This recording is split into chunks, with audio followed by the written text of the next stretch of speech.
Today, we talk about... Goal is to take a 50-year-old out and really show him how to, like, because here's the thing, like, you don't even realize, like, I don't realize. You're not a bad-looking dude. I'm a good-looking. You're not a bad-looking dude. I'm not a bad-looking dude. I'm not. You look like you're younger than you are. Yeah. I could go for 45. You can even do late 30s, I would not man. have guessed 50. Yeah, I could do late 30s. I got a brother who's 40. You look like my brother. Yeah. So like that's Brother's a handsome son of a bitch with low self-esteem.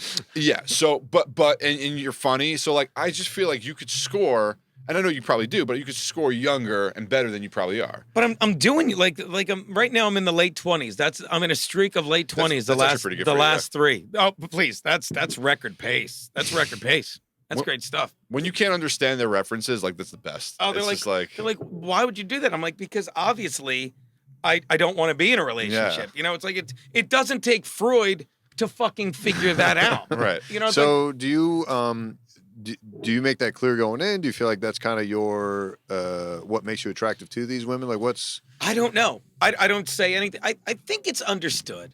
You know, I think like when you get into this whole relationship, like the games they play, like where is this going? That never comes into play when you're Really? It's never been asked. No, and they're usually like, and I never used to bang comedians, never. But now it's like all like comedian or radio people. They're there. That's it. They're there. It's office hot. They call it's the orbit I'm in right now. You know what I mean? So it's not complaining. But isn't it weird? Like, I feel like that's what it is. Like, a lot of open mic comedians, like, I start looking like, oh, she's kind of cute. But then you take her outside to the real world. It's like, oh, she was cute in a sea of disgusting men comedians. And don't you feel like sometimes you're like, you just like, I got to bang her tonight because if I string this out to 2 dates, then I'm going to talk to her sober and she's going to talk me out of this. And I really want to bang that, but she's going to, and don't get me wrong, I'm sure there's also the chance I will talk them out of it. You know what I mean? I mean, who we kidding Adam? This sweet talker, am I right? Don't unbutton that. Don't unbutton that.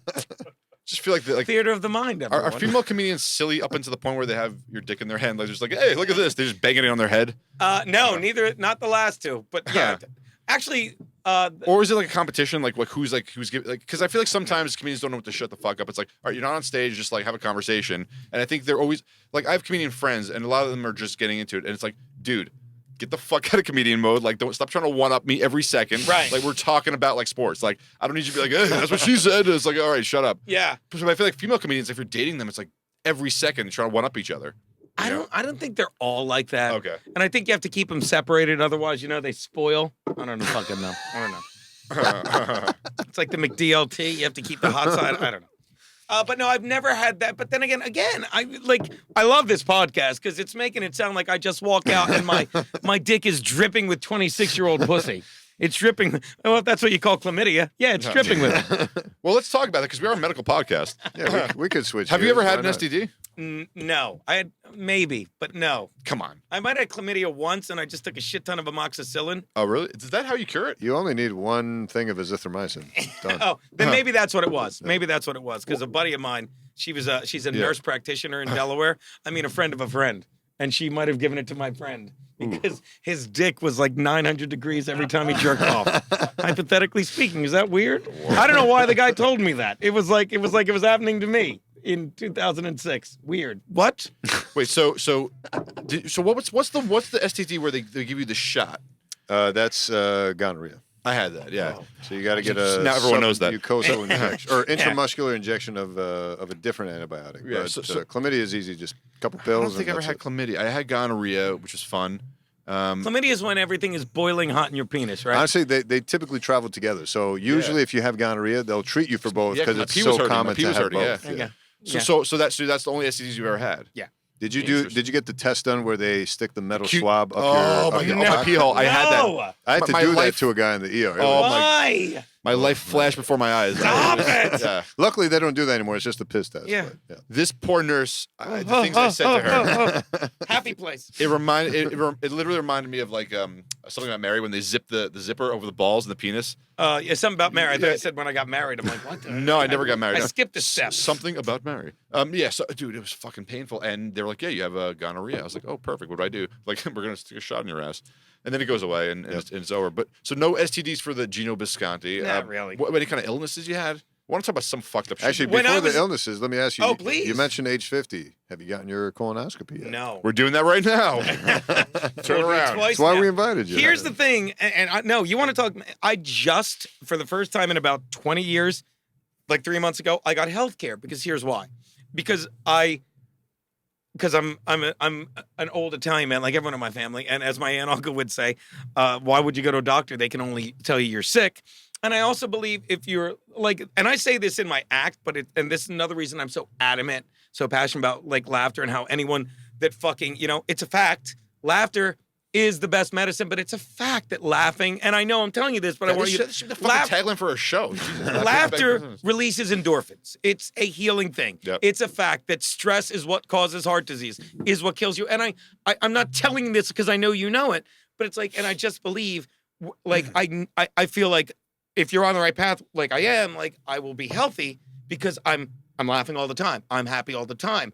But I also, and then I was going to get healthcare like 6-7 years ago, and I started having panic attacks. Like and I know this is ridiculous, but I'm like, I feel like I'm breaking my pact with the universe, and I feel like if I get healthcare, I'll need healthcare. But then I was okay with this last time because like I have a real job now, and I'm like, this is part of the plan now. Now it's time to be responsible. But the last time I was really sick, knock wood, I had pneumonia when I was in first grade, like 74, double pneumonia. And that's like 1974. Like it was a different disease back then. Like I think I missed half of first grade. They thought I was gonna die or something. But People do die of pneumonia. yeah. But that's the last time I was really, God forbid, sick. I mean, other than But you're not like because like Jews in my family, like we're all very like neurotic. We always think we have something. Like, are you like that at all? No, You're the because opposite. my brother's like that, but I'm not. Like we're the old school parents. Like, look, I'm fine. When it gets me, it gets me. I'm having a great run. But this is the one thing that's concerned me a lot. Like this is a great medical question. So we started doing the show back in. I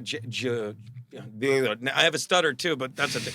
We started doing the show. Can't help you there. Yeah. Right. Fuck you, God forbid.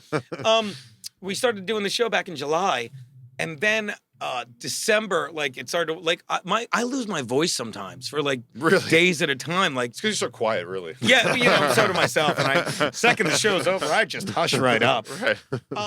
So someone's like, maybe you have nodes on your thing. Like, is that like, what do you do if you're chronically losing your voice? I mean, it depends on what it is.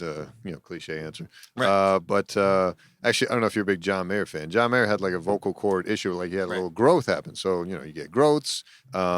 Sometimes, actually, the majority of what I see as a GI doctor is people coming in with sore throats, hoarseness, Yeah. and it turns out to be actually uncontrolled reflux. So you get heartburn, you get reflux, and a lot of times patients will come in who have what we call silent reflux. You don't get the classic heartburn. You don't get the classic what is this burning? Right. But you come in with all the after effects, all the other side symptoms, hoarseness, chronic cough. They worked me up for pneumonia. They worked me up for allergies. They worked me up for nasal ish, and nothing's coming up. What is it? So a lot of times it's silent reflux. That's just So what do you tell them? Like take Tagamet or something? Tums, Prilosec, Nexium. that I've been sort of doing the thing, Tums. But Zantac. yeah. Zantac. Yeah. I've been doing the throat coat with the echinacea and the vitamin C or whatever. That's pretty good. It works. If it works, it works. It works, but yeah, but I'm telling you, like, thank God, like I haven't Healthy, been to huh? a doctor in ages. I have to go to a dentist. I never had my wisdom teeth out. Oh, I'm getting them out next week. Fuck. Oh, dude. good, do it. I never It's had them gonna out, be and painful, they don't hurt. But now I'm 50, and I just feel like they're starting to just. It's like the end of a concert. Like They're like, let's knocking. all go forward. Right. It's all, and I'm gonna wake up one day and one tooth just gonna be like doink. So it's like I gotta go. And my If you're teeth, gonna get them out, get them all out at the same time. That's yeah, what I yeah. did, You got, and my teeth, like when I was in high school, like I have the worst teeth. Like, and Well, look, let's see.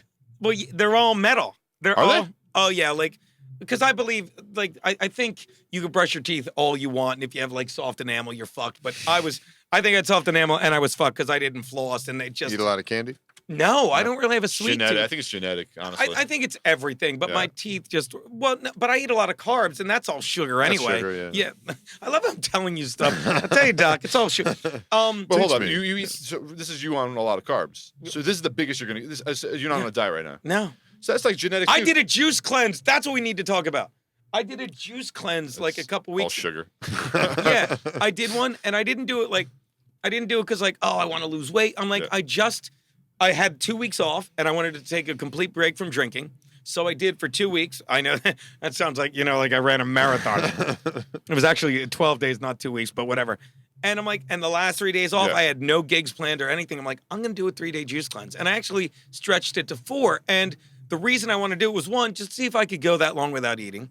And it wasn't that hard because they give you 6 of these, and I found I had trouble drinking juice throughout the day. So I did 4 days and I didn't feel any lighter, but I felt more. By the first 2 days, I was dying, and the last 2 days, I felt like I was more energetic. Does that make any sense? So you're ready for the unfortunate news here. So I'll field this one because I'm a trainer. Oh, please. And a nutrition. Oh, yeah, please. And a nutrition coach. So this juice cleanse thing is it's a bit misguided. I think people have to understand that when you're drinking juice, you're drinking all the sugar from all the vegetables and fruits that are being squeezed out, and none of the pulp and fibers that are very good for you. Now, but I think with these, I think it's one of those ones where they were chia seeds and but shit. even so, think about how long But it even takes. so, I'm sorry to interrupt. Please. How fucking dare you? No, think about how long it takes. I feel like 3 beers in, I'll literally start fighting somebody. No. That would be great if that's how this podcast Sue ends. Costello, she's not dead yet. She needs a doctor. Go out there with the paddles for her act. So I had a sitcom in 1989. is that who? I don't know who's behind me. Sue Costello. Sue Costello. Is that Would you on a dare? You would not. Come on. Yeah. Dare? Give me another fucking beer. Fuck her. Call your mom. Why didn't you hug me more? Do it for the story. Listen, if it's between her, you, For the resume. or Sadra, I would fuck her. Anybody in this room right now? I'm gonna flip a coin. This is called comedian hot right now. This is called the office hot. Anyway, so back to what I was saying. So it's juice. You're basically taking other sugars and carbs and replacing them with the food that you're. So I don't see the benefit is this. Calorically, you're getting less calories. So when you have a caloric deficit, you're losing weight. In terms of what your body's going to look like, it's not going to be great because your insulin sensitivity, you're using all this sugar, you're overloading your pancreas with all this sugar. But the another, and that makes sense. And Yeah, I was in no way doing, like, it wasn't like, why didn't I lose? I wasn't doing it for that. But the other thing I heard was it's good to do because when you digest food, like it takes energy because it takes energy and blood and all that stuff to digest food. So it also gives your body a break and resets it like that. And I've heard both things. I've heard it's stupid. And I'll throw in an additional thought. Please. If all else fails, if all this is horseshit, don't forget placebo effect is a very powerful thing. And I firmly believe that. Oh, of course. Yeah. It's like I wake up. That's the other thing. That was part of the pact. I realized this years ago, and I wake up every day. Like, some people can just manifest shit, and I believe it. Like some people just know how to make fucking money. James Altucher, the guy that works at Sandham, and he's written, but he's a guy that's been. Curly hair. Yeah, he loses fucking money like I lose sunglasses. Like it's not like, oh, what am I gonna do? And I was like, he loses $1 million. He loses millionaire status. It's like, I'll just do it a different time, And some people are good at that. I'm not, but I wake up every day, and it's this placebo. It's fucking. You can't expecting to be healthy and expecting to be happy. And I got to tell you, my streak is on fire. Every fucking day I wake up like that. Every day. Like that's one of the greatest compliments. My ex gave me. They'll never find her body, but she said they're gonna look. But she said she's like, and she had a real job, and she's like, I'll tell you, no matter what time I wake you up, you're never in a bad mood. Like she'll wake me up at 5 a.m. just because she was mad. She's like, wake up. I'm like, what are we doing? What are we doing now? We going somewhere? Darren Kane. I feel like I'm in a glass cube. Is this the day we start the juice cleanse? This is probably what heaven's gonna be like for you. Oh, look at these comedians that I started with. And Heaven, you're such an optimist. Jordan. I mean, Kevin. Listen, I think this. I think that you're on the right track. I think you're thinking. You're thinking with a healthy mindset. Like even if it's not what I would do, who gives a shit? Like it's a start, right? Also, I just think genetically, like I'm just visually looking at you, like that's not fucking bad for someone who's I have a good metabolism. I know that's, but like if I work out for like 2 months, and I don't mean like you do, God forbid. That's the other problem I have. Like when I walk out of Compound Media every day, I can go 50 feet right to Planet Fitness, 50 feet left to Sullivan's. That Sullivan's place is very. But if I get on the machine for an hour, I'm great. And that's not working out. That's just not eating and drinking for an hour. But you do a show with a bodybuilder. Like you essentially like Aaron Berg. I mean, I'm sure he's not what he was back in his prime, but he's still a big motherfucker. He's a big motherfucker. And like that dude, he's got knowledge. I mean, listen, I would like to sit and pick his fucking brain because he moves at a ridiculous speed. He's the quickest comic and I think I'm pretty quick.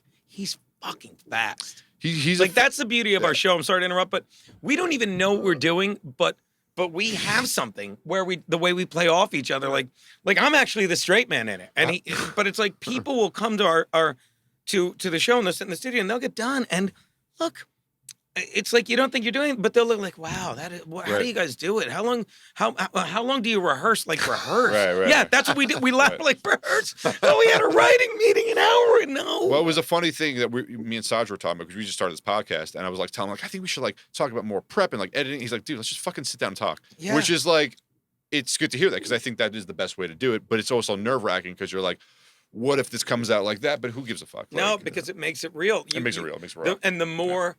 Like, I've had this conversation with that kid, Kevin, that was Dombrowski, great comedian, but he's the opposite of me. He, like, plans. He's like, and there's times I'll tell him, like, and it's, I used to think it was lazy just working on your act on stage, but there's no replacement for getting the reps. And I've said to him, like, you're trying to be funny now when you can't be, the joke can't be funny on stage till the joke is on stage. And sometimes, you know, it's the same thing with this rehearsal. You're so busy looking at the tunnel vision, like, I have to get there. This is what we talked about, that you're not paying attention to anything fucking around you. Right, true. You know, and it's amazing how like just work on the joke. Like I have a joke, it's on the album, which you guys are listening to on Spotify. Uncle Geno is amazing. And I never knew how to like this one bit, but it was just there when I wasn't paying attention. I'm like, my nephew, I tell this joke, and but the line that came out of nowhere is like I told him a joke when he was in third grade, blah, blah, and so now it's 3 years later, and I'm 9th, and I'm like, he's still in third grade, the little retard. And it kills.